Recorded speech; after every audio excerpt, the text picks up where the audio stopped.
Là où je cherchais seulement mes propres intérêts, fais de moi une personne qui cherche aussi les intérêts des autres dans le nom de Jésus. Est-ce que l'église peut élever sa voix? Est-ce que tu peux élever ta voix? Est-ce que tu peux commencer à prier? Tu dois avoir un cœur qui est tourné vers les autres. Tu dois avoir un cœur qui pense aussi aux intérêts des autres. Dans le nom de Jésus.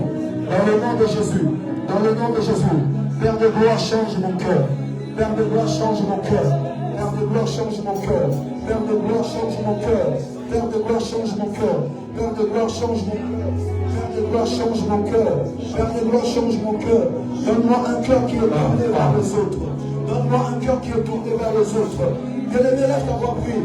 Bien-aimé, élève ta voix, prie. Dans le nom de Jésus. Élève ta voix, prie. Que Dieu change ton cœur. Élève ta voix, prie. Que Dieu change ton cœur. Alléluia. La réparation la souveraine. Alléluia. Alléluia. Merci Seigneur. Bien-aimé, tu vas prier. Tu vas aller dire à Dieu. L'homme de Dieu a dit qu'il y a aussi l'appel qu'on appelle l'appel au ministère. Alléluia. Mais il y a d'autres types d'appels aussi. Tu peux être appelé vraiment à être un entrepreneur influent. Tu peux être appelé à être un médecin influent.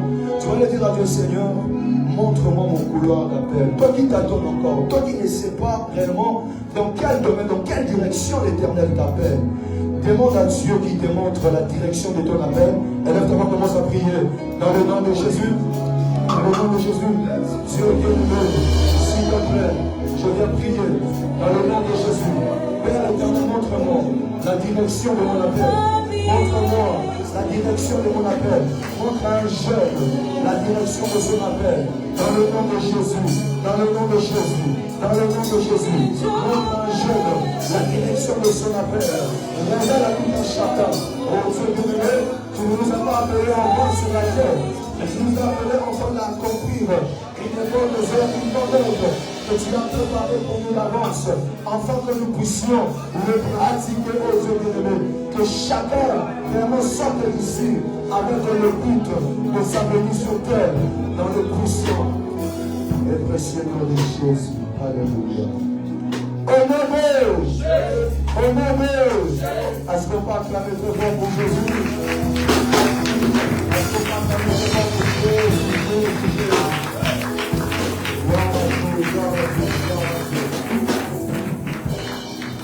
Nous courons derrière le temps parce qu'on a eu à modifier un peu notre programme au vu des problèmes de transport que nous rencontrons.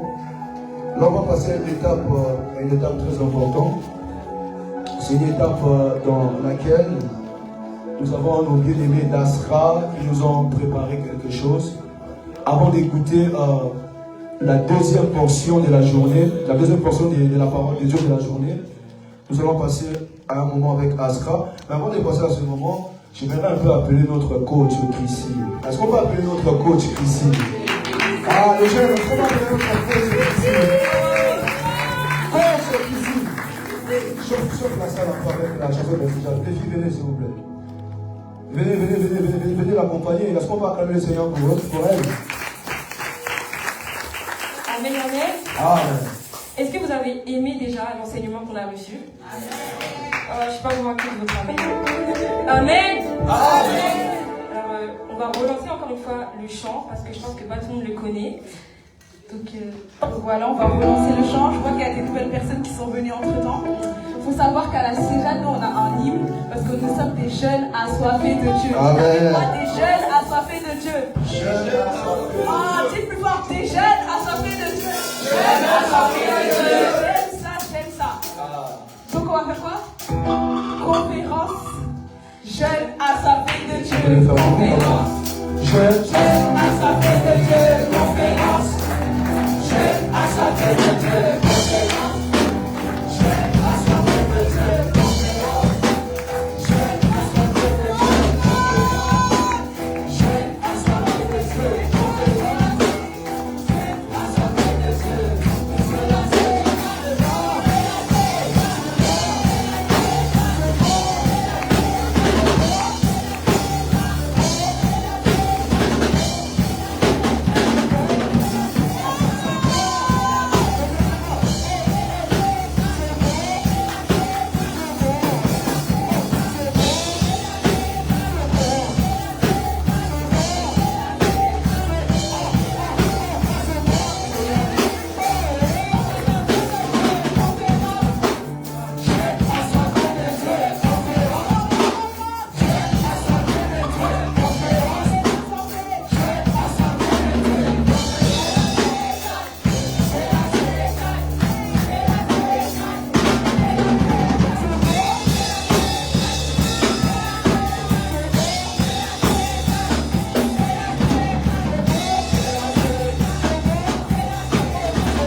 place à nos bien-aimés qui vont nous présenter ce qu'elles nous ont préparé pour cet après-midi. Entre-temps, si les protocoles peuvent distribuer à boire, je ne sais pas ce que vous avez préparé. Que Dieu vous bénisse abondamment.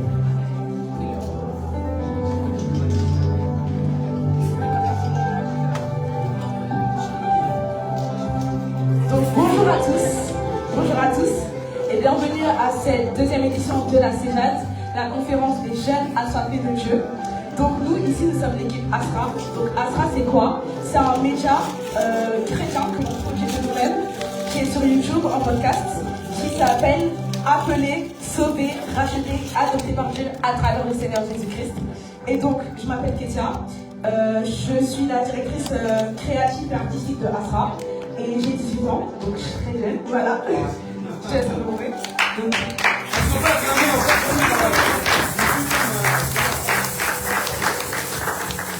Moi, je m'appelle Chrissy, j'ai 16 ans et moi, je sers aussi du coup à l'église en tant que membre des multimédias, aussi lectrice de la Bible. Et je sers aussi en dehors aussi de l'église du coup avec Asra. Donc je suis la scénariste, j'écris les scripts de chaque épisode d'Asra.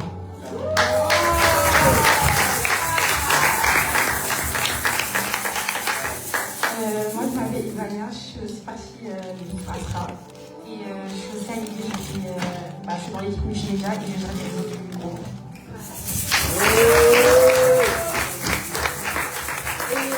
Bonjour à tous, moi je m'appelle... Bonjour. Je m'appelle Candace, voilà, je suis la sœur jumelle de Ketia. Ça se voit, ça se voit. Mais voilà, j'ai 18 ans aussi et je sers à l'église en tant que chantre. Mais je suis aussi dans tout ce qui est la production, direction artistique chez Asra. Du coup, voilà.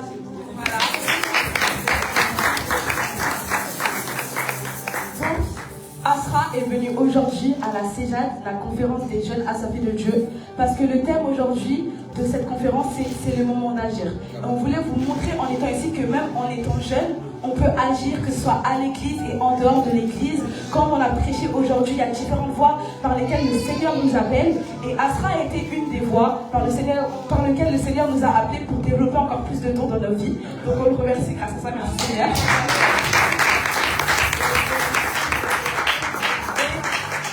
Et du coup, on a un temps, parce qu'on sait que c'est une conférence de jeunes. Et on sait que vous êtes dynamique ici. Vous êtes dynamique ici, non? Oui. J'entends pas. Vous êtes dynamique ici, non? Oui.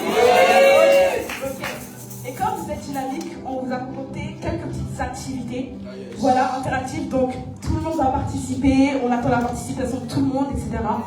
Donc, premièrement, on aura un petit débrief de ce qui s'est passé vendredi. Parce qu'il y a certaines personnes qui n'étaient pas là vendredi. Donc, pour vous expliquer, pour ça, vous aussi, vous ne manquez pas les points clés de la prédication qui a été forte, vraiment en action vendredi. Puis nous aurons un petit jeu, on va choisir quelques-uns entre vous. Voilà, vous aurez un petit jeu qu'on va faire avec deux équipes avec deux noms de jeunes dans la Bible et vous allez en fait faire un jeu tout simplement pour être dynamique, etc. Quelques petits jeux, on a préparé quelques petites surprises pour vous. Et puis à la fin, nous aurons un temps de talk show avec des jeunes, puisqu'on a reçu plusieurs questions de jeunes autour de nous, chrétiens, non chrétiens, qui veulent en apprendre sur la foi. Et on pensait que c'était important déjà d'avoir un temps de talk show où nous aussi, les jeunes, on peut répondre, si on a eu les réponses à ces questions-là que les personnes demandent, tout simplement. Donc, premièrement, on va commencer. Voilà. On va commencer. Pour ceux qui n'étaient pas là vendredi c'était l'ouverture de la CEJAD. Qui était là vendredi? Quelqu'un peut lever sa main de qui était là vendredi, s'il vous plaît? On était là.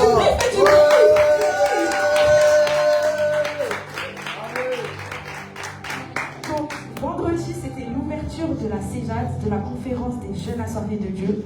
On a eu des temps merveilleux d'adoration, de louange, mais aussi une prédication qui était fire.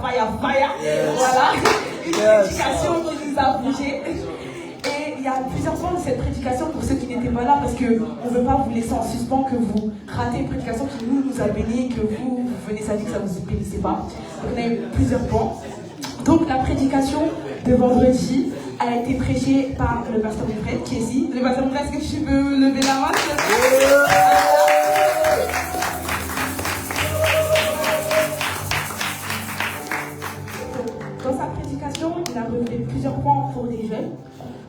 Premièrement, le fait qu'il ne faut pas avoir honte d'être amoureux de Jésus, de exprimer Jésus, de pas seulement parler de Jésus, mais de vivre Jésus, de vivre la vie avec Jésus-Christ, de marcher dans les voies de Jésus-Christ et de l'exprimer. Parce qu'il y a quelque chose qu'il a dit qui est important, que c'est pas forcément que dans nos paroles que l'on va exprimer Jésus-Christ, même dans notre être intérieur, on doit savoir qu'on est chrétien et qu'on doit marcher en tant que chrétien dans le monde, et ça doit être quelque chose qui doit être évident. Donc, après, on a élaboré du coup sur tout ce qui peut nous empêcher de voir la gloire de Dieu et nous séparer de Dieu, notamment le péché. Et que Dieu ne nous appelle pas par rapport à nos péchés, mais par rapport à notre destinée. Donc même si tu as péché, même si tu es tombé, même si tu as du mal à te relever aujourd'hui, Dieu ne t'appelle pas à cause de tes fautes, mais il t'appelle parce qu'il t'a déjà connu avant même que le monde te connaisse et qu'il avait déjà prévu un plan qui est merveilleux pour ta vie. Voilà, donc j'ai laissé Chrissy faire la suite. Amen. Alors moi, il y a 2 points qui m'ont vraiment marqué vendredi. Le pasteur, quand il prêchait, il a parlé de l'importance de l'obéissance. Il a donné l'exemple d'Adam. Il avait dit que le Seigneur connaissait là où Adam se situait. Il savait là où il était, il savait là où il habitait. Mais lorsque Adam a désobéi à Dieu, il a posé la question à Adam, où es-tu? Et moi, ça m'a vraiment interpellée parce que ça nous montre vraiment l'importance et la puissance de l'obéissance.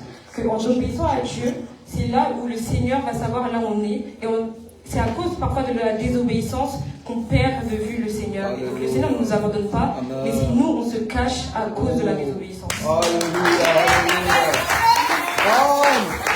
Le deuxième point qu'il a dit, ça je l'ai pris comme un coup de pression. C'était il a dit arrêtez seulement de parler de Jésus, mais vivez Jésus. Amen. Quand il a dit ça, je me dis il devait se battre avec moi parce que moi j'ai évangélisé là. Mais j'ai vraiment compris cette phrase parce que c'est ok, il faut parler de Jésus autour de nous, etc. Mais parfois, il faut simplement le manifester. C'est parce qu'on le manifeste que les gens vont parfois venir à Christ. Et moi, mon verset préféré de la Bible, c'est Jean 9,5, qui dit que pendant que je suis dans le monde, je suis la lumière du monde. On ne dit pas qu'on parle de la lumière du monde, mais on est la lumière du monde. Alléluia. Il faut manifester Jésus pour que les gens viennent à Christ. Donc c'est un petit récapitulatif de la prédication de vendredi. En gros, soyez des lumières autour de vous. Alléluia. N'ayez pas honte de prêcher. Alléluia. N'ayez pas honte de marcher avec Jésus.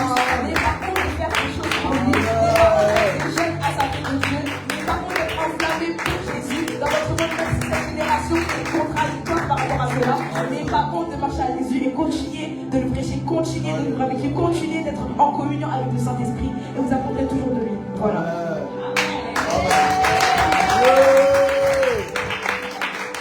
On va laisser la place du coup pour la suite. Bonjour, bonjour, bonjour. J'espère que vous allez faire du vite. On vous entend pas. On vous entend pas. Amen, amen. On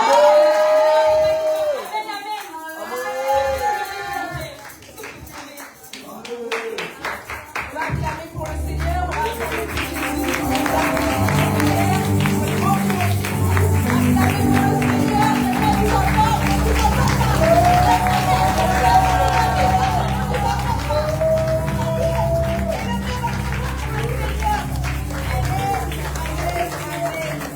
Alors là, on va jouer. On va vraiment passer un petit moment cocooning, comme j'aime le dire. Un petit moment amusant. Il y en a certains d'entre vous, si vous ne voulez pas jouer, on va vous piocher, vous n'avez pas le choix. Mais on va jouer à un premier jeu qui s'appelle Ancien ou Nouveau Testament. On va tester votre connaissance de la Bible aujourd'hui. On va tester votre connaissance de la Bible. Donc déjà, s'il y a des volontaires qui aimeraient jouer, levez la main, venez. Sinon, on vient vous prendre guet-apens, on vous prend ici et vous jouez avec nous. Non, oui, oui. J'ai mis pas. C'est un moment en famille, on n'est pas peur. Vous voulez bien?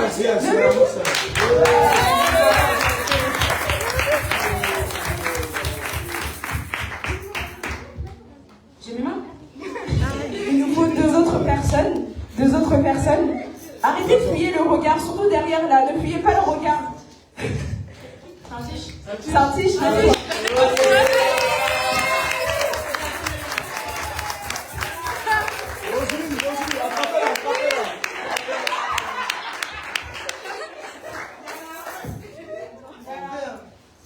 Roselyne, tu fais.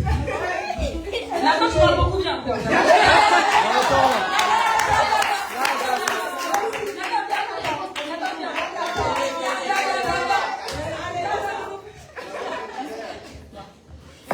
Les garçons, vous voulez pas? Vous voulez pas jouer?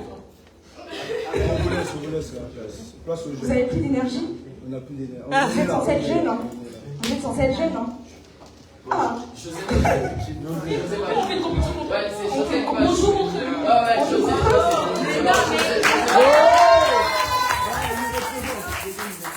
Ok, alors je vous explique les règles du jeu. On a deux équipes, l'équipe David et l'équipe Jérémy, des noms de jeunes dans la Bible.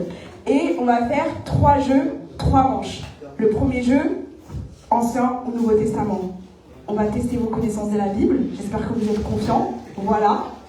Après, le deuxième jeu, c'est qu'on va vous raconter des histoires et vous devrez nous dire quel est le personnage de la Bible. Simple aussi. Et le troisième jeu, bon, on a un peu corsé les choses. Je ne sais pas si vous avez un bon répertoire musical, mais c'est un mot, une chanson. Donc voilà. J'espère que, voilà. Chris David, la mère. Non, je joue pour gagner. Et en fait, vous avez un joker, vous pouvez demander dans n'importe quel jeu, un seul joker, l'aide des personnes qui sont aussi assises. Donc voilà, c'est clair pour tout le monde. On va commencer par le premier jeu, vous avez des buzzers. On va juste enlever tout ça. Vous avez des buzzers, un buzzer ici, un buzzer ici. On va voir la personne qui va buzzer en premier. Et on va commencer le premier jeu. Vas-y, je te laisse commencer, Emmanuel. Ok. Alors, le nom qu'on va choisir, c'est... Je pense qu'ils ont peur. Vous avez peur? Vous avez peur? Vous avez peur? Non. On n'est jamais les meilleurs, guys. Ok, le premier nom, c'est Amos. Ancien Testament? Ok. On va applaudir, on va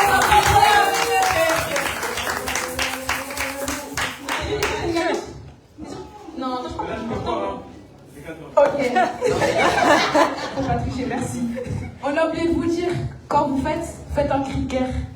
Vous pesez, vous faites un cri de guerre. Le deuxième nom, c'est Saul. Saul. Saul. Question piège. Ah. Salut. Ah. Oui.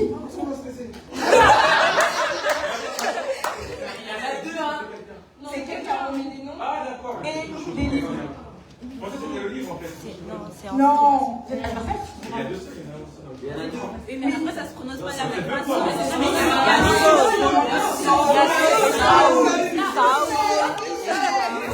Saoul, c'est ancien. Saul, c'est nouveau. Voilà. Le troisième nom, c'est Ananias. Nouveau Testament. Ok, bravo. Ça touche un peu? Non. Ça touche. Nous ne peut pas autant. Tiens, je te laisse. Ouais. Amos. Pardon. Attends, je pense.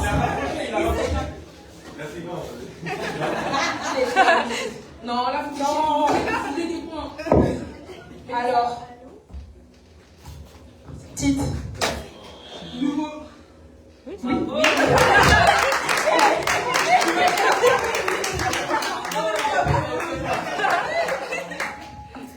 Vas-y, t'en prends un autre. Alors, Ézéchiel.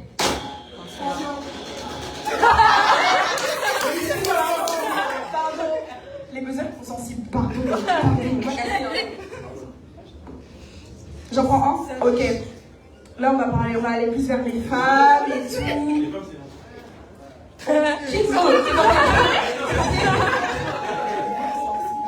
Ok. Sephora. Ancien.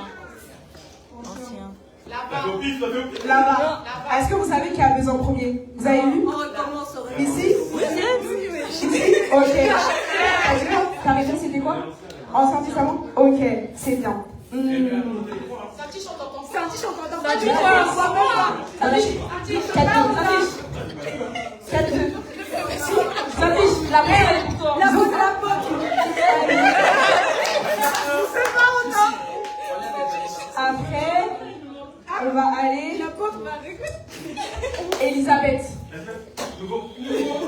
Non, on va se Ancien. concentrer, je pense.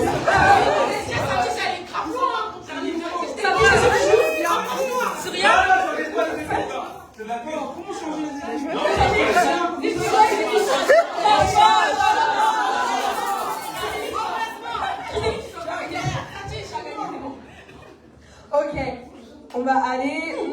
Attends, c'est suspect là, regarde. Ils sont grave forts. Aussi, reculez un peu. Il y a une deuxième galette devant toi, franchement. Jude. Nouveau Testament. Bravo.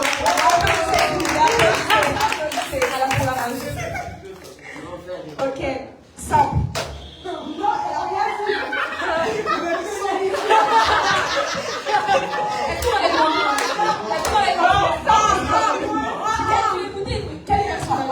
Quel personnage? Simple, c'est où?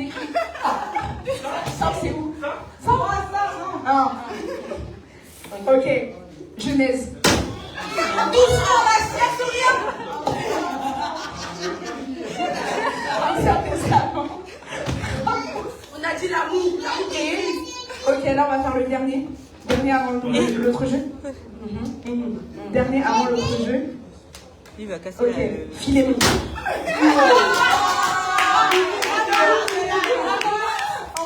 Là-bas.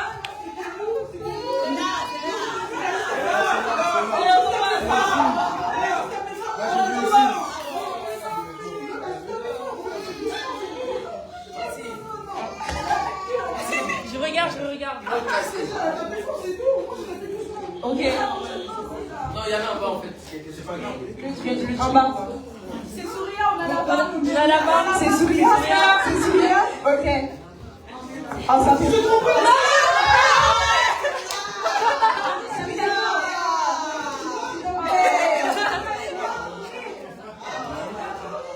Elle a perdu, on a gagné. Ouais.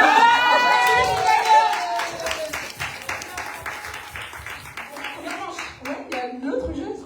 On change les équipes ou quoi? Non. Non, les mêmes équipes. Est-ce qu'il y a des personnes qui veulent jouer? Il y a des personnes qui veulent jouer? Ils ont perdu, on passe à Les personnes qui veulent jouer?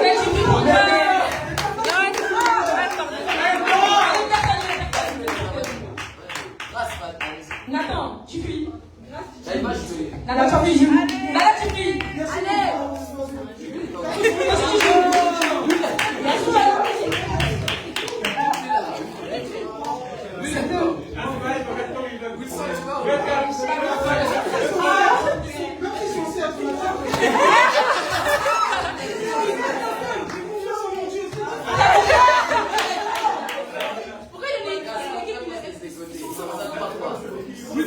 Là, le jeu, on se concentre.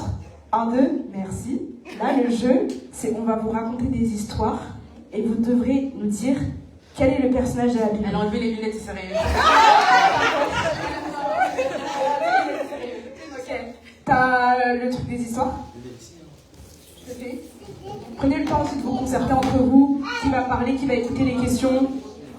Mais on a combien de temps de C'est le Vous premier avez qui 15 passe. secondes. Le premier qui passe. On a 15 secondes. Chrissy, là-bas. 15 secondes de réflexion. Mais non, on va proposer les mêmes pour voir. Ok. Première question. Qui a coupé l'oreille de quelqu'un? Pierre.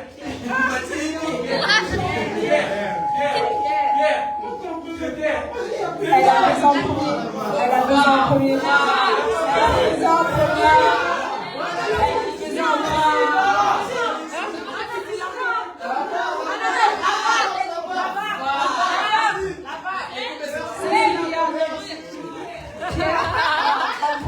Applaudissez s'il vous plaît, applaudissez s'il vous plaît. Ok. Là, simple. Qui fut ressuscité? Il y en a plein. Il y en a plein.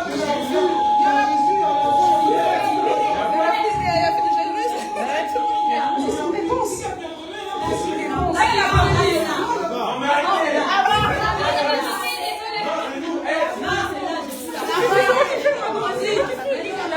Ok. On la refait avec une autre question. Voilà. Qui a oint David? T'es sûr que tu connais pas les réponses, toi?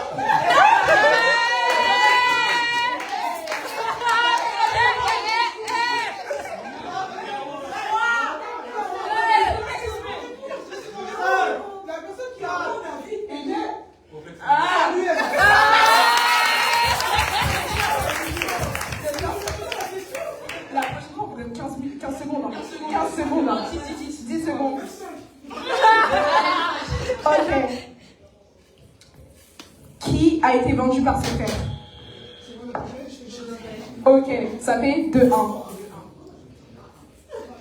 Autre question. Écoutez bien. Qui fut révélé de construire le temple pour Dieu?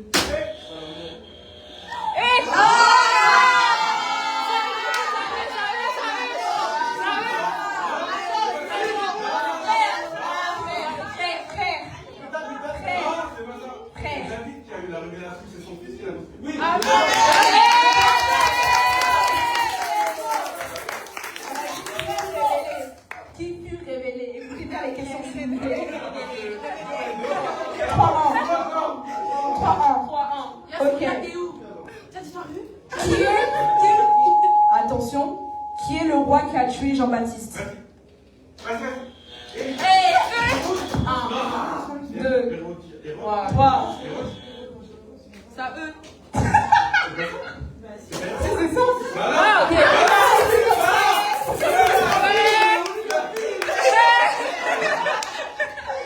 Ok. Vous mettez la Bible, non?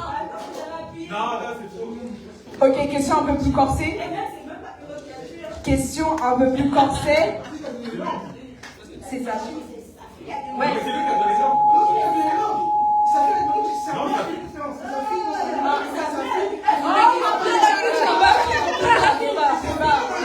Débat. Ok. Un peu plus difficile. Citez 3 églises dans Apocalypse. Ok. 1, 2, 3. Ok. Amen. 4-2. Est-ce qu'on fait d'autres questions pour qu'il remonte? Non. On fait d'autres-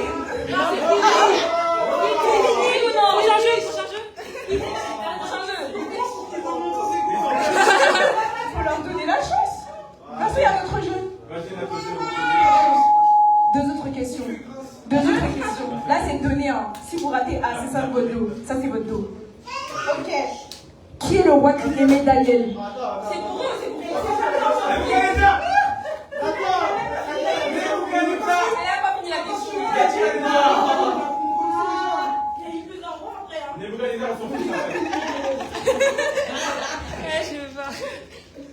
Ok, autre question. Qui était l'ennemi de Mardochée? 1, 2, 3, 4. L'ennemi de Mardochée. 10.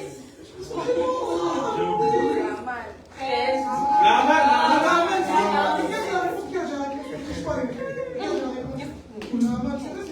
C'est pour ça qu'il ne triche pas.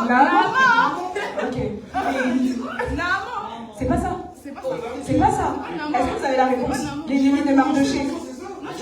Aman, oui. Oui, c'est ça. C'est Aman. Oui. Il a Aman pourquoi?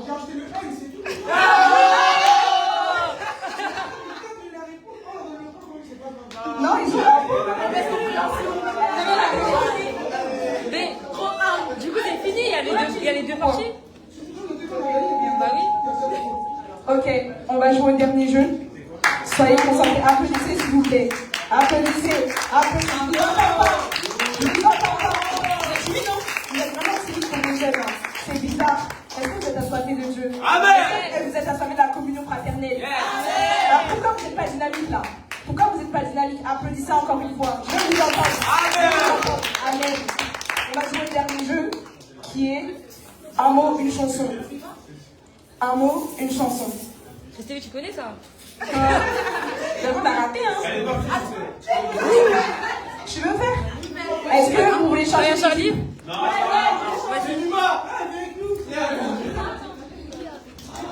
Est-ce que vous voulez changer d'équipe?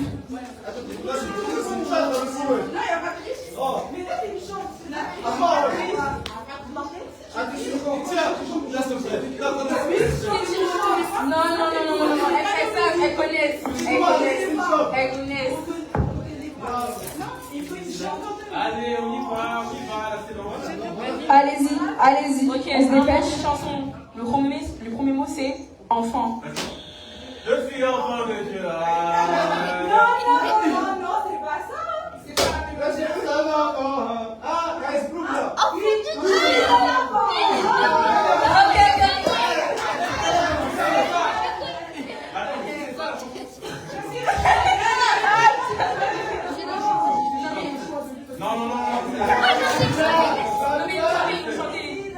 Ils ont le point. Je te rattraperai après. Faut pas qu'on répare après. Je te rattraperai après. Après. Ok.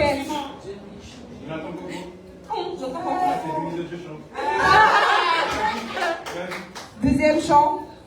Emmanuel.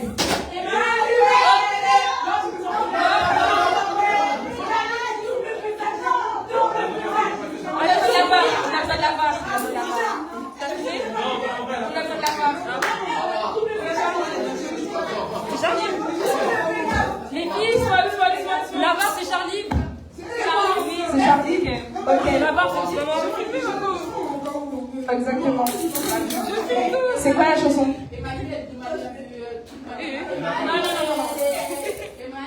Ok, ça compte. Pardon, excusez-moi, mettez-vous main derrière mon dos. Parce qu'on me dit qu'il y a des gens qui ont des reculés, s'il vous plaît, la chair coûte beaucoup.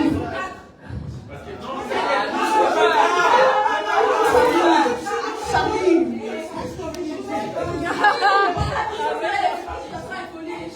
En plus de ça. Et alors, tu chantes.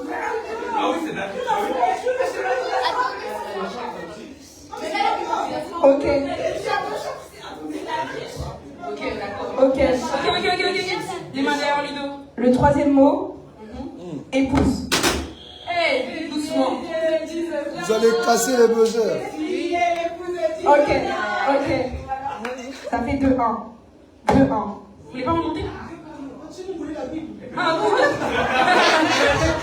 Les chances, c'est vrai. Nous prenez la vue, là, c'est des moments. Ok. Quatrième mot, sacrifice.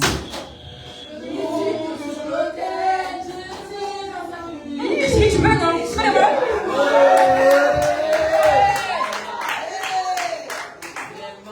Ok. Prochain mot. 3-2. Prochain mot. Attends.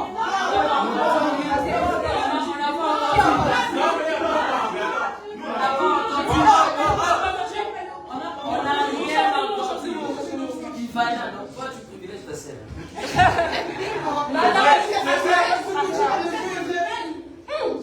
Tu vas aller casser, je pense. Ok, prochain mot. Écoutez bien. C'est quoi la chanson avec le prochain mot? Samaritain. Hey!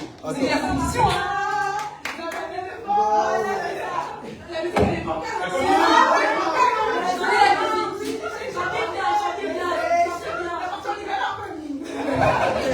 Ok.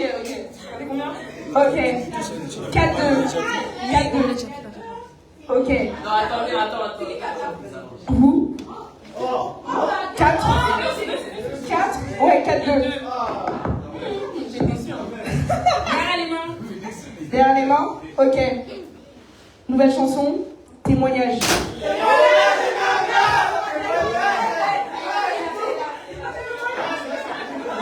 Vous allez passer doucement.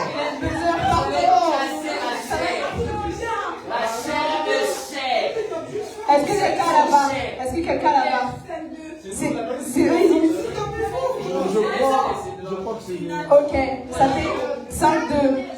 C'est pas la chair est chère pour des gens qui sont chers. Ok, prochain.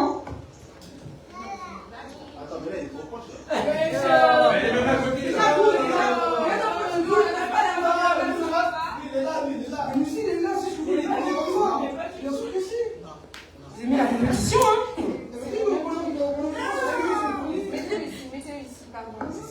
Ok, prochain mot. Gagner. Ok, non, c'est bon.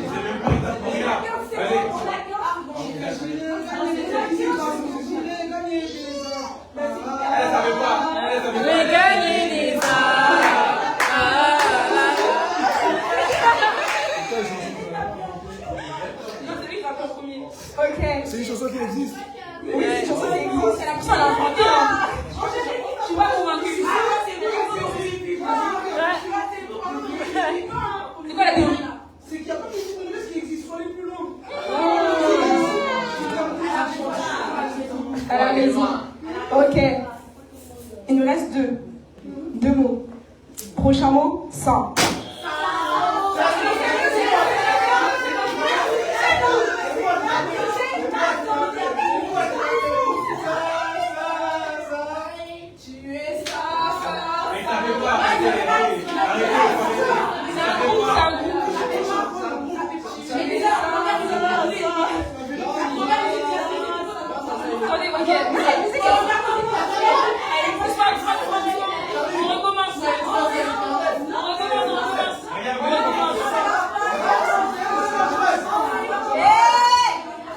On se calme. Dans l'amour du Christ, dans la paix du Christ. Dans la paix du Christ, écoutez bien, écoutez bien, écoutez bien, écoutez bien. Prochain mot, non. Ok, prochain mot. 3 filles. Ok, bah chantez le chant.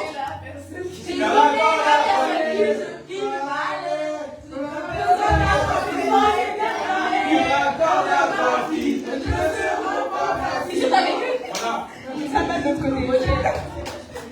Ok. Dernier mot. Simple. Vous pouvez mettre des chants en anglais, qui vous empêche. Dernier mot. Yahweh.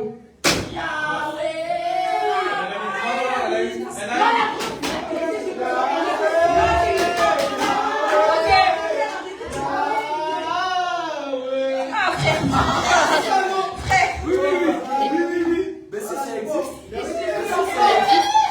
si la chanson ça existe.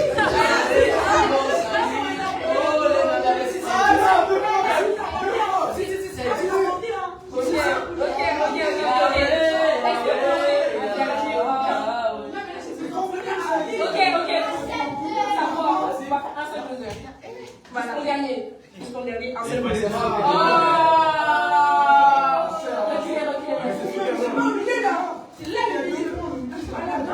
Jusqu'au milieu, non. On va plus jamais faire quelque chose avec vous, c'est fini. C'est fini. C'est fini l'histoire de compétition là.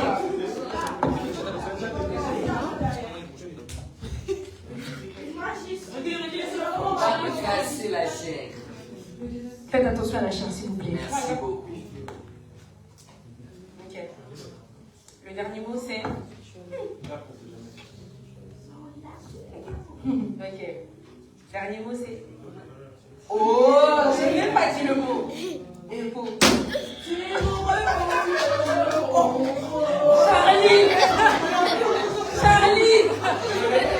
Charlie. Charlie. Charlie. C'est eux qui ont gagné. C'est eux qui ont gagné. C'est eux qui ont gagné.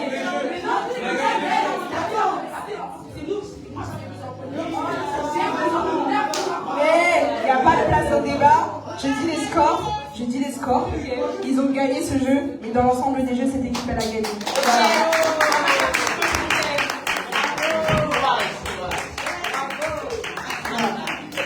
On va ranger les buzzers. C'est bon, il n'y aura plus d'esprit de compétition. C'est fini, il n'y avait plus d'esprit de rivalité. Vous avez gagné. Je suis soutienne. Ma chérie, t'es ma soeur.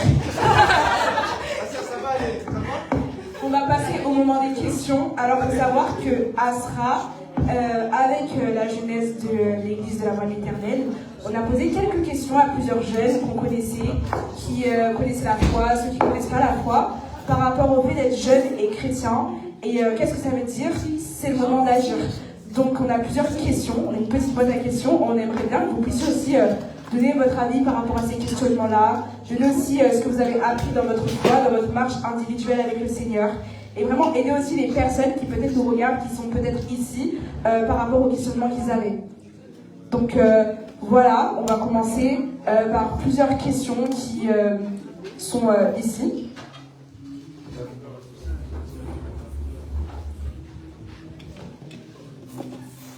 Alors, oui.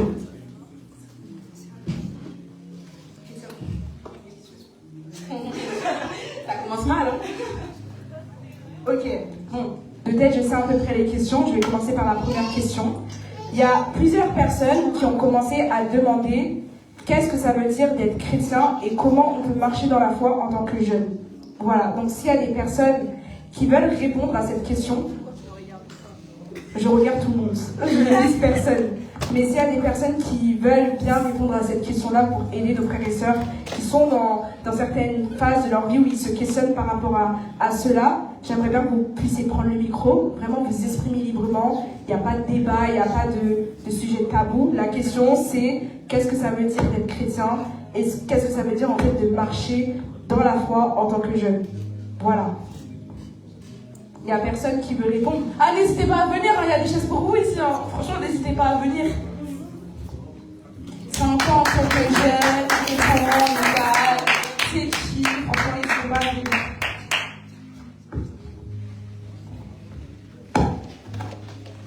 Bon, déjà, donc présentez-vous, voilà. Qui vous a invité, pourquoi vous êtes là, qu'est-ce que vous cherchez, voilà. Alors, bonjour à tous, je m'appelle Christy Joyce et je suis la cousine de Christy et Destiny, on m'a invité, voilà. On applaudit. Bonjour, moi c'est Richie et il y a un guet-apens. On m'a dit de venir le matin, je me suis pas réveillé, mais bon, j'ai fait vite. En vrai, je passe un bon moment. Amen. Amen, amen, amen, amen, amen. Du coup, on va prendre notre temps. Il nous reste 30 minutes, on va prendre notre temps pour poser et répondre aux questions. Parce que c'est des questions de la jeunesse et de beaucoup de personnes qui sont en Christ ou pas en Christ, qui s'intéressent à la foi. Et on s'était dit que c'était bien que nous aussi on donne nos perspectives parce que nous sommes passés aussi par des épreuves, par des temps avec le Seigneur. Et je crois vraiment que les jeunes aussi ils ont des réponses à des questions. Donc voilà, la première question qu'on vous a posée, du coup, si vous pouvez expliquer, ça veut dire quoi être chrétien pour vous? Et comment vous êtes rapproché de Dieu? Voilà. Alors, être chrétien, c'est simplement comme la prédication tout à l'heure le disait, enfin l'homme de Dieu le disait, c'est d'accepter Jésus comme Seigneur et Sauveur, d'avoir une rencontre personnelle. On ne naît pas chrétien, mais on le devient simplement. C'est pas la deuxième partie de la question. Ah oui, comment du coup tu t'es rapproché de Dieu, toi? Pour faire courtement, moi je me questionnais beaucoup, je me suis intéressé à l'islam et de base j'allais me convertir à l'islam en fait. J'avais 14 ans et un jour avant ma conversion, j'étais dans ma chambre et je me suis dit je vais faire une dernière prière à Jésus, on ne sait jamais. Et je me suis mise à genoux et j'ai dit Jésus si t'es Dieu, je parlais avec mon langage, hein, Jésus si t'es Dieu, pour moi maintenant sinon il n'y aura plus de retour en arrière. Et à ce moment-là j'ai senti une présence dans ma chambre et un amour remplir mon cœur. Et c'était tellement fort que j'ai commencé à pleurer. Et quand tout ça s'est terminé, je me suis relevé, j'ai suivi mes larmes. Au début, je me suis dit, je deviens fou. Et je me suis dit, en vrai, je peux plus douter. Et j'ai dit, Jésus, je ne sais pas comment expliquer que tu es Dieu, mais tu me l'as prouvé, donc je t'accepte comme Seigneur et Sauveur. Amen. Je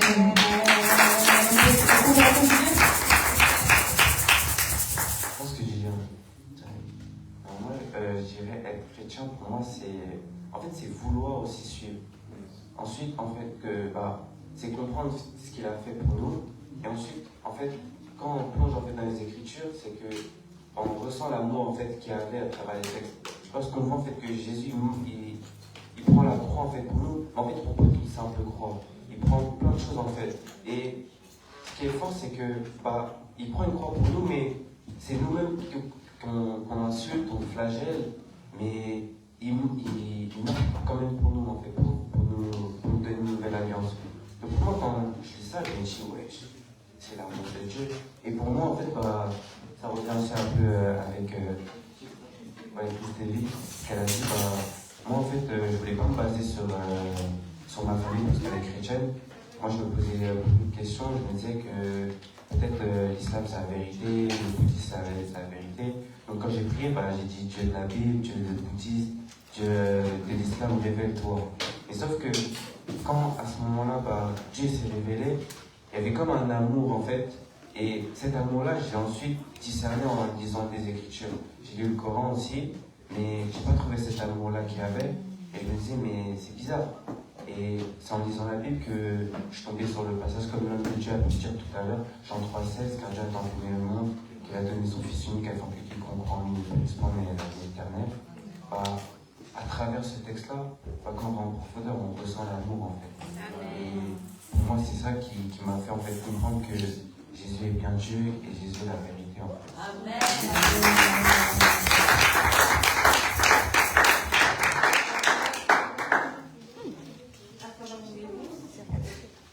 À travers vos réponses, moi ce que je comprends, c'est que être chrétien, c'est vivre l'amour de Dieu.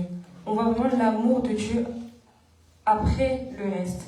Et c'est ça que je trouve ça beau. Et pour moi, vraiment, c'est ça. Être chrétien, c'est vivre l'amour de Dieu, recevoir l'amour de Dieu et croire en son amour. Donc, vous avez témoigné, moi aussi, je vais témoigner un petit peu vite fait. Pour moi, je suis... c'est pas la question. Comment tu as rencontré le Seigneur? Voilà. Comment j'ai rencontré le Seigneur? Moi, contrairement à vous, moi, c'était à l'église que j'ai rencontré le Seigneur. Donc, je m'étais jamais intéressée à d'autres religions, etc. Mais ce que j'avais, c'est que j'avais un manque de paix en moi. J'étais vraiment pas en paix. Je venais à l'église tous les dimanches. J'étais à l'écoutine, tout ça, mais j'étais pas en paix avec moi. Avec moi-même, même il y avait des choses qui se passaient dans ma vie qui ne m'apportaient pas la paix. Et donc, un dimanche, je suis allée à l'église comme d'habitude. Et bizarrement, j'avais suivi tout le culte, toute la prédication, j'avais suivi, alors que d'habitude, je n'avais pas l'habitude de suivre le culte. Donc, pour ceux qui savent, mon père, il s'assoit toujours au fond de l'église. Moi, j'étais toujours au fond, je dormais, après, on partait. Mais ce jour-là, j'avais suivi la prédication. C'était un prédicateur qui venait de l'Afrique du Sud qui était venu prêcher. Et à la fin, il passe dans les rangs pour prier. Et moi, je priais pas. Et je vois, il s'approche, donc je fais semblant, je ferme les yeux. Et il me regarde, il me dit, toi, prie. À ce moment-là, je pensais qu'il m'avait juste vu que j'avais pas prié, que je priais pas. Donc à ce moment-là, j'ai prié. Et je sais plus ce que j'ai dit dans ma prière, mais je sais que j'ai ressenti une paix. Et j'ai su que c'était cette paix-là que je voulais avoir toute ma vie. J'ai su que c'était en Jésus-Christ qu'il y avait cette paix-là. Et cet amour que je cherchais depuis longtemps. Et donc voilà. Amen, amen, amen. Est-ce qu'on peut dire que c'est magnifique témoignage de l'amour de Dieu? Et vraiment, ce que je retiens de vos trois histoires, c'est que quand on rencontre Christ, on ressent forcément son amour. Enfin, quand on le rencontre vraiment, on ressent son amour et on prend conscience de l'œuvre de la croix et de l'amour. Enfin, que la croix, c'est comme une lettre d'amour du Seigneur à travers nous et qu'on ne peut que le suivre en fait parce qu'il n'y a aucun amour qui est plus grand que celui de Dieu en fait. C'est vraiment un amour qui est indescriptible. Comme vous voyez ici, on dit toujours, ils ont dit c'est un amour indescriptible. C'est vraiment le sentiment en fait. C'est quelque chose qu'on ne peut pas décrire, mais c'est quelque chose qui change les vies, qui transforme et qui guérit.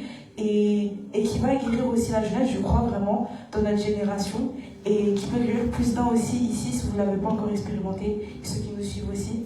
Et puis voilà. Du coup, la deuxième question qui a été beaucoup aussi demandée, c'était comment me motiver à entretenir ma foi. Donc prière, lecture de la Bible, partir à l'église, etc. Je répète. Ok. Comment me motiver à entretenir ma foi? Donc, avant d'être en prière, lire la Bible, partir à l'église, etc. entre jeunes. Déjà, moi, je dirais que la prière, c'est un fardeau. Après, c'est vraiment une relation à laquelle, en gros, on parle à un meilleur ami ou un père, à laquelle on raconte sa journée, on peut dire ce qui ne va pas, ce qui allait. Moi, je sais que moi, au début, je faisais ça. Dans le sens où je racontais ma journée, même si je connaissais pas, j'avais pas prié. Hein. Moi, je disais, père, c'était chaud. Hein. Mais en fait, le proche voulait qu'il tombe dans les escaliers pour qu'il n'y avait pas de cours. Je rien, je dis non, terrible. Donc en fait, moi, ce qui m'a motivé, c'est vraiment en fait le sentiment d'être écouté. C'est-à-dire que quand je priais, je me disais que en fait, on m'écoute. Il y a quelqu'un qui m'écoutait et tout. Et je me disais, non, ça me motivait à rester et à suivre encore davantage. Et ensuite, après, l'église locale aussi.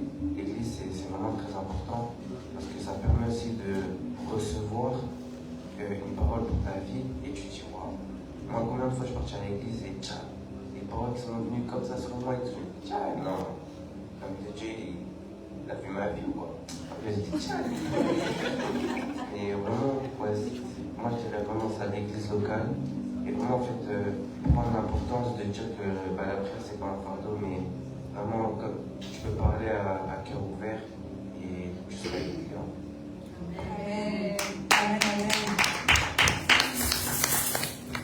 Tu peux peux juste répéter la question, s'il te plaît? Du coup, comment se motiver à entretenir la foi, la prière, aller à l'église, lire la Bible, etc. en tant que jeune, malgré les difficultés, malgré les temps durs? Comment toi, personnellement, tu te motives à faire tout ça? Ok. Je pense déjà, j'ai bien aimé ta réponse par rapport à l'église locale. Et moi, je dirais aussi également, c'est probablement savoir pourquoi on le fait. C'est se remémorer. Parce que parfois, quand on avance avec Christ, c'est comme si on oublie pourquoi on a accepté Christ. On s'habitue. On s'habitue à la présence de Dieu, on s'habitue au fait d'être chrétien. Et c'est se remémorer d'où Dieu t'a sorti. Ça, c'est une première motivation, je pense.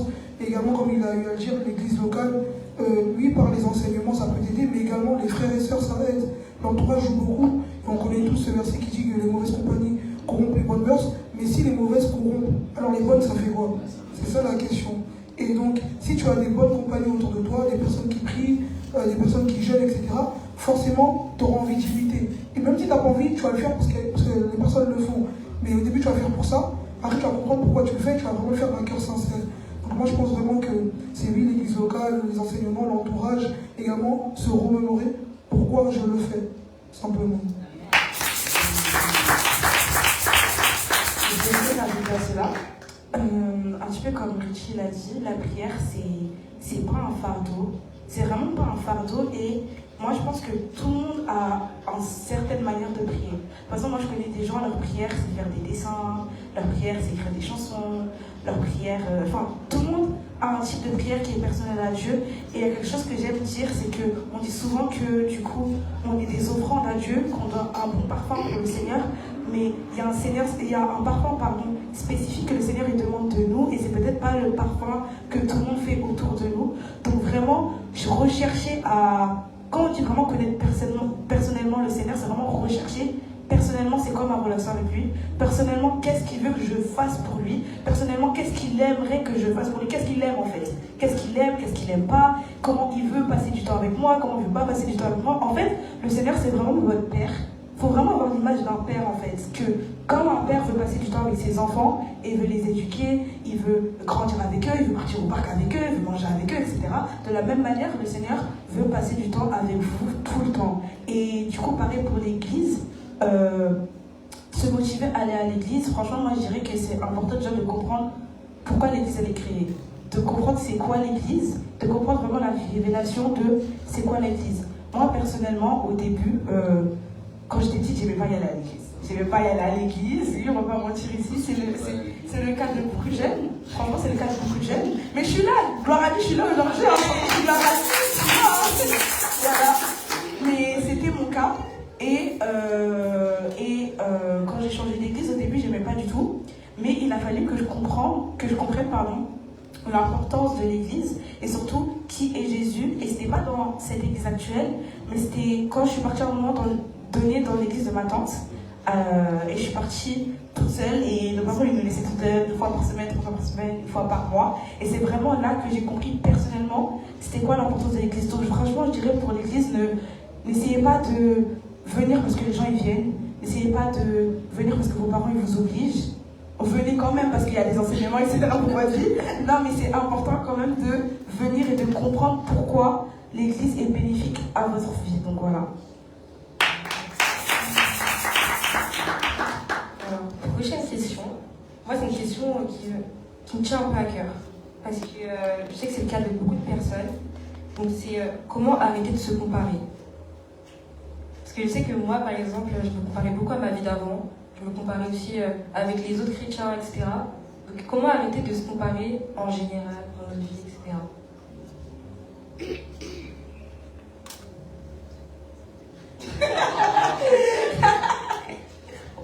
Non, je vais commencer du coup. Je vais commencer, vous vous lancez. Du coup, moi je dirais comment arrêter de se comparer. Bah déjà, comme on a prêché tout à l'heure, c'est important de connaître là où Dieu t'appelle. Et c'est pas forcément là où tout le monde est que toi tu vas être. Et déjà avoir la révélation de pourquoi tu es ici, de qui tu es, de ton identité, la révélation de ton identité. Très très très important. Les jeunes, soyez révélés de votre identité en Christ, s'il vous plaît. C'est très très important parce que c'est la base de toute chose, la révélation de l'identité. Et quand tu es révélé en fait de ton identité, tu n'as pas besoin de te comparer parce que tu sais déjà qui tu es, tu connais déjà ta valeur, tu sais déjà ce que tu peux apporter dans ce monde, tu sais déjà ce que Dieu il a dit pour ta vie, tu sais déjà à quoi tu es appelé ou une vague idée de à quoi tu es appelé et tu n'as pas besoin de te comparer parce que ton seul désir c'est de marcher selon la volonté de Dieu en fait. Donc il n'y a pas la comparaison qui rentre en jeu parce que en tant que jeune, quand tu es révélé, quand tu sais qui t'a appelé, tu as juste envie de faire ce que Dieu te dit de faire en fait. Même si les autres te disent non, fais ça, non, fais ci, non, mais là, etc. Par exemple, avec Asra, on fait un podcast, etc. On pourrait lui dire non, mais dans d'autres podcasts, c'est comme ci, dans d'autres podcasts, c'est comme ça. Mais nous, on sait que Dieu nous a appelé à faire quelque chose, de la manière dont Dieu nous a appelé à faire quelque chose. Les personnes aussi avec qui il nous a appelé à travailler et la vision qu'il a pour en fait cette œuvre, tout simplement. Et c'est pour ça aussi qu'on ne se compare pas. Quand on fait Asra, on ne se compare pas, on prend juste le temps, on est là dans le moment présent, quand on fait les épisodes. Parce que Christine peut témoigner, du coup on a fait un épisode avec elle quand on est avec. Donc quand on fait les épisodes, c'est vraiment des temps de discussion. Et les autres pourraient dire, non mais du coup elles sont jeunes, elles ont 18 ans aussi. C'est pas parce que vous nous voyez ici que vous devez vous comparer à nous, hein, je tiens à dire. Non, je tiens à dire, c'est très important. Parce que ce qu'on fait, c'est parce que le Seigneur nous a appelés. Mais si vous êtes aussi là aujourd'hui, c'est parce que aussi le Seigneur vous appelle à faire quelque chose, à agir à votre temps, à votre saison, de votre manière. Je crois vraiment que vous avez des dons et que vous pouvez agir à votre manière. Donc, ouais. Et personnellement, moi, ce que j'aime faire, c'est quand, avec les réseaux sociaux, etc., je me compare, je coupe tout. Je coupe tout. Je prends un temps avec le Seigneur. Parce que c'est vrai que dans notre génération, c'est dur de vivre dans le moment présent. Là où il y a toujours cette peur de l'avenir. Ouais, je vais être comme ça à 21 ans, je vais être comme ça à 25 ans, je vais être comme ça, etc. Et c'est dur de vraiment être dans le moment présent et j'ai le mot en anglais, désolé, de vraiment apprécier le processus, voilà. Donc c'est les deux conseils que je vous donnerai. Voilà. Il y a aussi d'autres personnes qui veulent répondre. Ah, vous voulez répondre? Non, parce que si vous voulez répondre, vous pouvez répondre sans vous donner le micro. Franchement, c'est interactif. C'est interactif. Elle veut poser une question. C'est pas vous. Elle veut poser une question. Voilà. Elle veut poser une question. En tout cas, si vous avez des questions, Ok, répondez. si vous voulez répondre, voilà.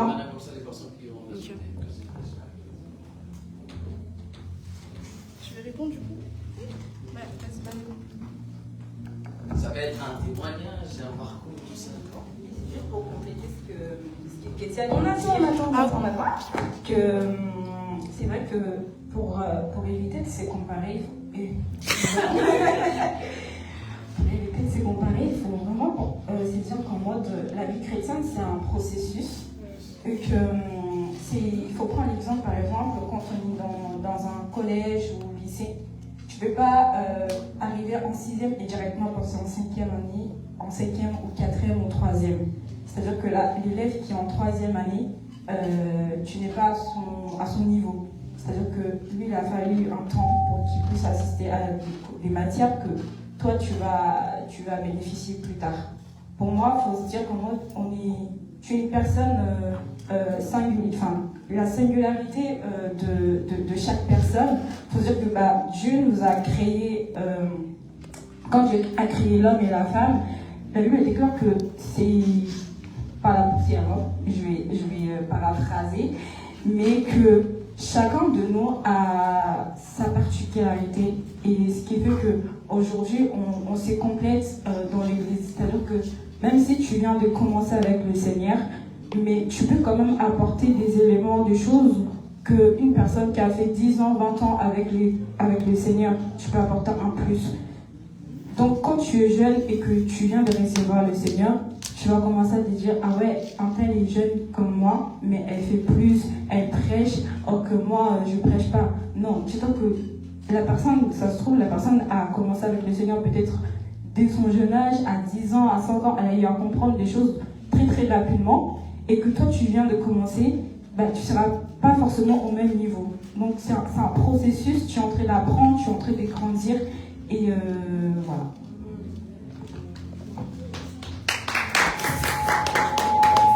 Merci pour l'intervention. Vous avez votre temps après. Vous avez après, voilà. Vous répondez aussi aux questions après. Après. Moi, je vais répondre. Voilà. Pour moi aussi, personnellement, je pense que la comparaison, ça vient aussi du fait qu'on veut tout le temps être parfait. Et même quand on vient dans la foi, je pense qu'il y a beaucoup de jeunes qui, quand ils rentrent dans la foi, ils ont du mal à accepter que Jésus est mort pour eux, même avec leur imperfection, tu vois. Et des fois, on va être dans la foi et on va se comparer aux autres, on va regarder les autres et on ne sait pas les prières qu'ils prient dans le lieu secret, on ne sait pas les temps qu'ils passent avec Dieu, on ne sait pas les sacrifices qu'ils ont dû faire. Mais parce qu'on a ce désir en fait de toujours vouloir être parfait devant le Seigneur et vraiment d'avoir la vie en rose et pas de problème, c'est que on va commencer à ne pas accepter en fait le fait qu'on ne va pas bien, le fait qu'on ne connaît pas, le fait qu'on a des choses à apprendre.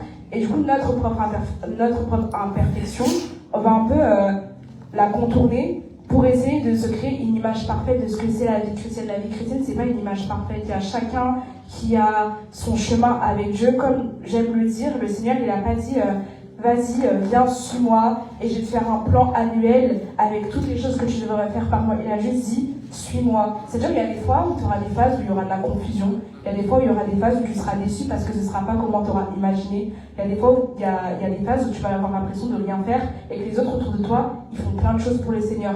Mais la chose qu'il faut se dire, c'est que même dans ces moments-là, même dans ces moments on a l'impression que c'est des moments de pluie, de sécheresse, il y a de la beauté, parce que si Dieu te permet en fait de traverser ça, c'est qu'il y a une beauté qui doit être recherchée, c'est qu'il y a une leçon qui doit être recherchée. Tu vois, tu sais pas, mais ça se trouve, Dieu va te passionner à travers ce moment de silence, parce que quand en fait tu vas avoir le moment où tu vas pouvoir réentendre sa voix, ou vraiment être connecté avec lui, il y a un témoignage qui va sortir de toi, qui va pouvoir impacter les personnes devant toi. Donc vraiment, la chose qu'il faut se dire, c'est accepter aussi son imperfection, ne pas vraiment chercher à être parfait dans la foi. On a des choses à apprendre, la marche elle est longue, le combat il est long, donc vraiment genre accepter d'être imparfait, voilà.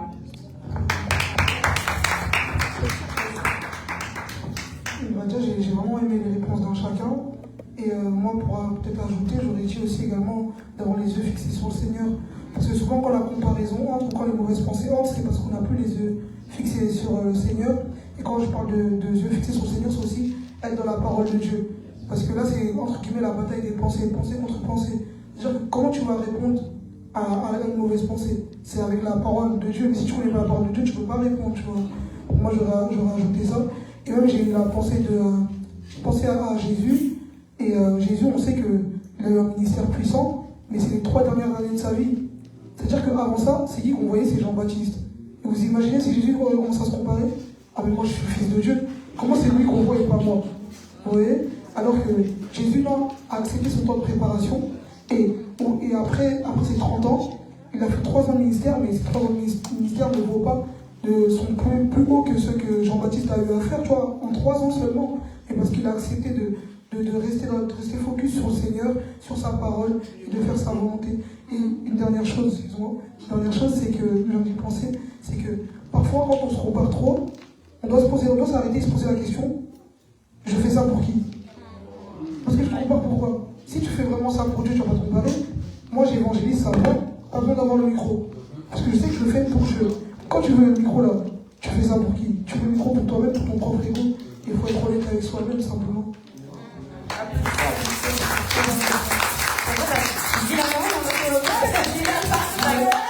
J'ai gagné le quiz, moi.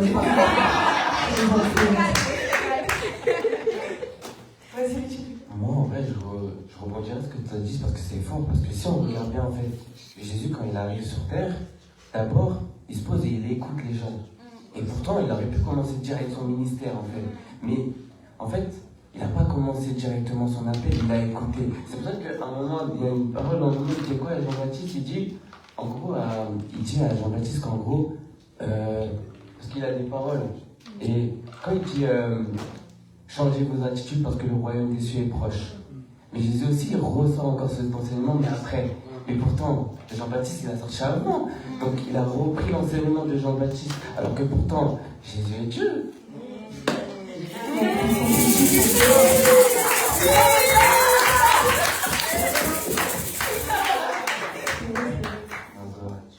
Non, c'est vraiment fort parce que, en vrai, Jésus, il ne se compare pas. Il écoute et ensuite, après, il applique. Et en fait, c'est ça que ça serait d'arrêter dans la comparaison, mais vraiment d'être à l'écoute et ensuite être acteur. quand on a des enseignements, vraiment quand on les écoute, bah, soyons acteurs parce que c'est vrai que nous on a la bénédiction d'entendre des messages, mais en dehors, les gens ils sont pas avec nous et les gens ils comprennent pas certains points. Mais s'ils voient déjà en plus la jeunesse venir et parler en plus d'enseignements qu'ils ont entendus, ils vont dire ah ouais, non le petit il est bon. Moi je suis, oui, moi tu viens devant moi, tu me dis des enseignements comme ça, je te suis. Parce que je sais où tu vas et pourtant tu n'es pas dans la comparaison. Donc je te suis directement. Donc voilà. Amen.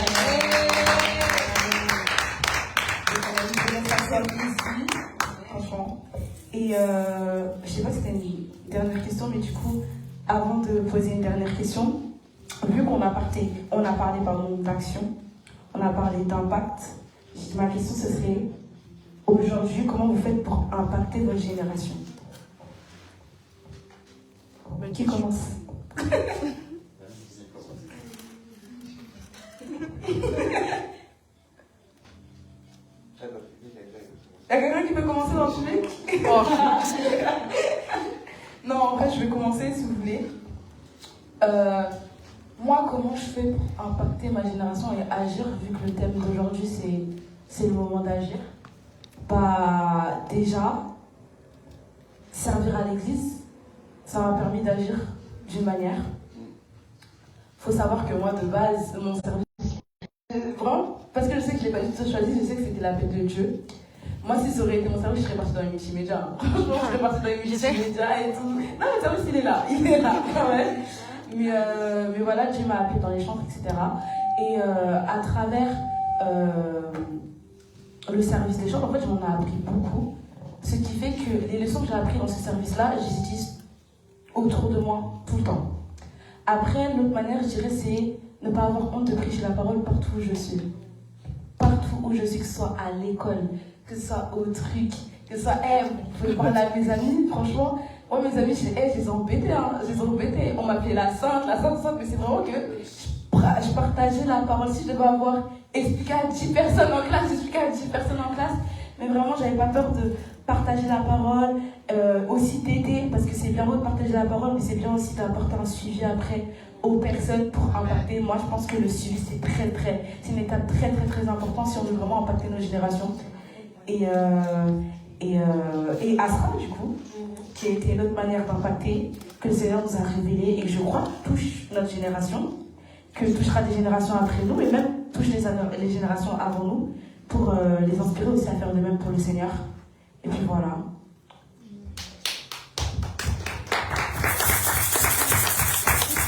Amen. Ah, quelqu'un veut parler? Non mais pardon. Il marche pas? Bien allumé. C'est bon, ouais, ok. Du coup, pour répondre à la question, moi je dirais que la Bible elle déclare que nous devons être transformés par le renouvellement de l'intelligence. Et pour impacter, c'est bien d'évangéliser. Je ne suis pas contre l'évangélisation, mais je pense que la meilleure manière d'impacter, d'attirer les gens vers le Christ, c'est d'avoir notre caractère. C'est-à-dire que nous devons changer notre comportement. Comment tu te comportes parmi les païens? Comment tu te comportes à l'école? Comment tu te comportes dans ton travail, avec tes collègues? Est-ce que tu es quelqu'un de colérique? Est-ce que tu manifestes de l'amour? Parce que la Bible nous dit que nous devons manifester de l'amour, nous devons nous aimer les uns les autres. Certes, on va venir à l'église, on va être là, partager avec mes frères, s'aimer, on dit oui, j'aime mon frère, j'aime ma soeur. Mais est-ce que c'est l'amour que tu manifestes dans l'église envers ton frère qui est en Christ? Est-ce que c'est le même amour que tu manifestes envers un païen?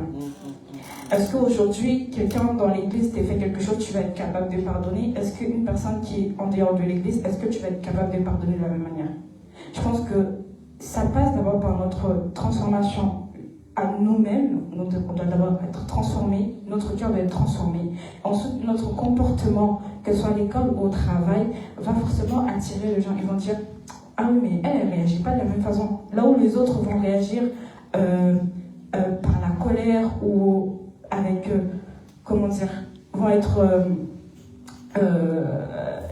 le nom m'échappe, ils vont être dans l'excès, ils vont être impulsifs, mais toi tu vas être dans la tempérance, tu vas être indulgent, tu vas être tolérant avec les autres. Je pense que ça impacte plus que si tu viens voir une personne pour lui dire directement « Ouais, je suis tel ».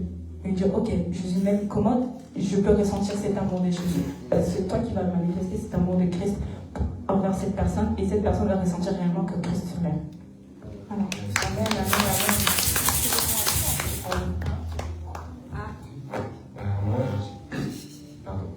Moi, je dirais, comme la sœur a pu dire, c'est vrai que le langage, le comportement, ça joue beaucoup parce que je me rappelle d'une histoire, je raconte ça en très vif. C'était à l'école et j'étais en sport et en fait, il y a une fille de ma classe, elle voulait me taper avec sa raquette. Et lorsqu'en fait, elle jette sa raquette sur moi, elle la casse. Et le prof il dit tu vas repayer et tout. Et moi je dis à la fille non, tu vas pas repayer, t'inquiète pas. Et après il dit mais ok. Le prof il commence à s'énerver et après il commence à dire c'est toi tu vas repayer alors. Je dis non, je vais pas repayer et tout. Et après il a commencé à dire si tu vas repayer. Mais en fait quand il commençait en fait à crier sur moi, mais je me dis mais pourquoi il me crie dessus, pourquoi il monte de ton sur moi alors que je lui parle comme si je suis en train de vous parler normalement. Je parle avec une voix à basse température, on va dire. J'avais pu m'énerver, moi aussi j'avais fait non, je vais s'en payer, le lycée ils ont de l'argent, j'ai envie de dire qu'en gros, en fait, on sait pas aussi la vie de tout à chacun, c'est-à-dire que peut-être la fille qui a lancé la raquette, c'est vrai que c'est pas bien ce qu'elle a fait, elle a cassé, mais est-ce qu'elle a les moyens pour le payer? Et après au prof, j'ai dit juste, monsieur, s'il vous plaît, baissez le ton parce que je vous parle pas mal, je vous montre pas le ton, mais je vous aime, j'ai dit comme ça, je vous aime. Et après, il a arrêté de parler et toute ma classe me regardait. Je me disais, j'ai rien dit, j'ai dit je l'aime. Après, je dis, il y a Dieu aussi qui vous aime. Après, il fait, je sais, il m'aime et tout, merci. Et juste en disant ça, il s'est calmé et il est parti. Et ensuite, après, il est revenu me voir à la fin de.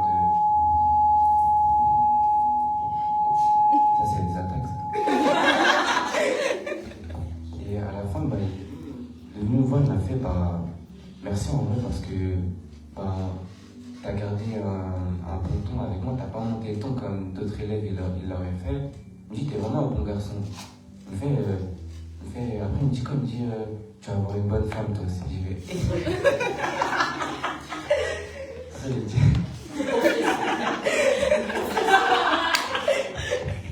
Après ça, je me suis dit mais il me dit ça, mais après je me suis dit bon après gloire à Dieu si ça la redonne. En plus il était grave souriant à la fin. Et je me disais, gloire à Dieu. Et après, toute ma classe, il me vient, il fait, elle est vraiment un enfant de Dieu et tout, j'ai jamais vu ça encore. Ton comportement là, moi je serais énervé, genre, envoyé. Envoyé et tout. J'ai dit, en vrai, gloire à Dieu. Hein. Et tout ça, en fait, c'est parce que Jésus tapait pas les gens, donc pourquoi je vais taper aussi? Et je me suis dit, justement, de donner la gentillesse et surtout, pour impacter, je dirais, c'est ça le langage, le comportement, mais c'est aussi un amour extrême. Et c'est aussi comprendre ce qui se passe dans le milieu spirituel. Parce que c'est vrai que quand je le vois, je me dis, mais il est en train de me crier dessus. Mais si en fait on regarde en profondeur, c'est peut-être lié à un esprit en fait. Un esprit en fait de colère, un esprit peut-être aussi de blessure intérieure. Et il essaye d'extérioriser ces choses-là. Du coup, moi je dirais vraiment ça en fait.